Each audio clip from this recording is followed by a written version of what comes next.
各位观众朋友，大家好！今天受到锋面云系通过的影响，在中部以北、东半部地区，甚至连部分的南台湾都有下起了一波降雨哦。那么呢，整体来说，这波锋面云系会持续影响台湾到星期二，所以接下来礼拜一、礼拜二各地天气状况还是不太稳定的哦。提醒大家还是要记得携带雨具出门了，甚至有些地方呢有机会出现短时间比较大的阵雨以及雷阵雨哦。提醒大家要多加留意，外出要记得携带雨具。好，从卫星图上面就可以看到了，在今天呢，持续是受到锋面云系掠过北台湾的影响，在中部以北、东半部地区，天气状况都是蛮不稳定的。这个云雨带通过的时候呢，都有一波一波的这种降雨。虽然说呢，白天的雨势稍微趋缓一些，但是其实都还是有一些云雨带逐渐的接近台湾来的这种趋势。那么刚刚提到了这一波锋面云系呢，会持续影响台湾到礼拜一，甚至到星期二。所以星期一、二呢，在中部以北、东半部地区仍然是有一些降雨的情形，提醒大家外出要记得携带雨具。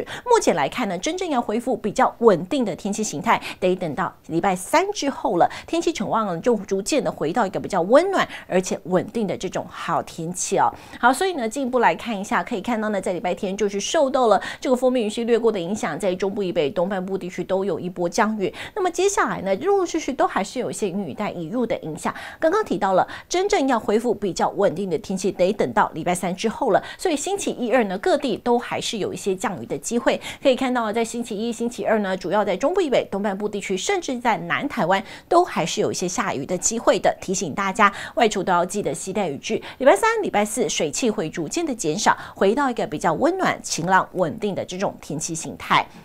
好，所以接下来关心一下温度趋势的变化哦。在接下来这几天呢，北台湾感受上面都还是比较凉一些。中午的高温呢来到了20度到24度左右，但是清晨跟夜间的低温还是有机会跌破20度以下的。早晚比较凉，中午呢算是舒适的天气形态。那么呢，到礼拜四之后随着这个天气逐渐的放晴，那么高温就有机会来到29度，甚至是30度、31度左右，比较闷热的这种天气形态咯。好，那么呢，在中部跟南部地区呢，温度的部分持续是维持在28度到31度左右，中午的时候都是有一些闷热的。那么早晚的低温呢是来到了22度到24度左右，早晚呢是比较舒适的气温。好，那么在东半部地区呢，可以看到除了在礼拜二感受上面比较凉一点点之外，其他时候的气温大致上也都可以维持在27度左右哦。中午的时候呢算是舒适的气温，不过早晚呢在礼拜二、礼拜三的低温也有机会来到19度而已的，这也是提醒东半部地区的观众朋友们，最近早晚还是比较偏凉，